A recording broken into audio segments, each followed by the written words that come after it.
Hello everyone, my name is Phawx. This is going to be what we know so far regarding the RetroGame Plus. This is obviously version 1 and it's not really out yet. The PCB, you can see it says 2018 November 12th. So this is pretty recent and we're just starting to hear news about this right now, and that's why I'm showing you guys what this is. Now, RetroGame might not mean anything to you guys. You guys might know it more as the RS97. That's a rebrand for Cool Baby, which is a company named Bully that rebrands these and what is might be more collectively known as.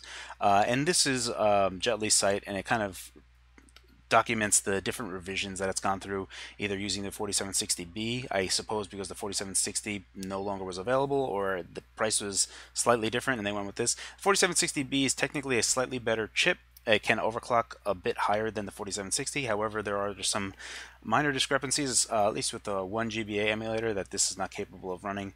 But all the other ones kind of have different problems with, not problems, they all use different LCDs, and that's just because of how they got sourced.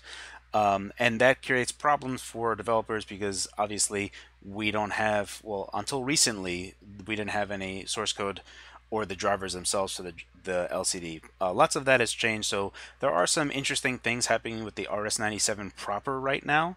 However, that being said, we really should be looking at one of the things that we need to talk about with the RetroGame Plus is that it will be getting an upgrade. Not initially. Initially, as far as I know, they're still a stock of 4760, so it's kind of unfortunate that the Plus model, the initial series, might have the 4760 chipset.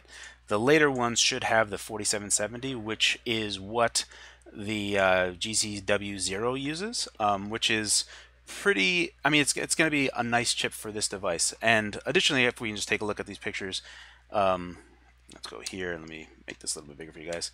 What stands out immediately is obviously you can see the analog nub right here. Currently, as far as I'm aware, this is just remapped as a D-pad, so it's not a true analog input. There are people, and there's a lot of chatter going on that we're trying, basically everyone that is external to this company is telling them to make sure that this is an actual analog input and not just a D-pad input, but in analog style.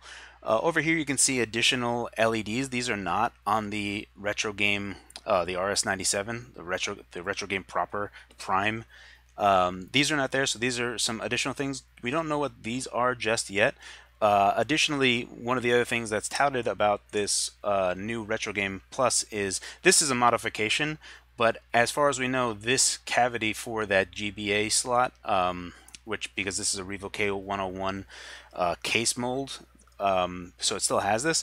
This, as far as I'm aware, has been removed and has been replaced with a larger battery, kind of reminiscent like this. This is not what you're going to expect on the RetroGame Plus. This is just me showing you what it should kind of be like. It's going to be what I anticipate that the battery will be filling in this cavity to have greater battery capacity.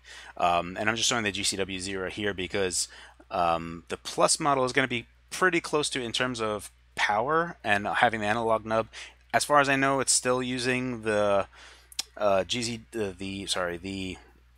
K101 shell, as we can see in this video. You can see right here that the dude does have the analog stick that he's using. And again, this right now is just mapped as the D-pad. So yeah, there's some interesting things happening, and as far as I know, it should be available in December sometime, maybe January. I have talked with the people who make this device, and I am on the list to receive a prototype. Hopefully it has the 4770. If it's just the 4760, I'll still take a look at it. But, I'll let you guys know, and I'll open it up, and we'll kind of take a look and see what's inside of it. That's it so far right now. This is what we know so far regarding the RetroGame Plus. Thank you so much for watching. Have a good one.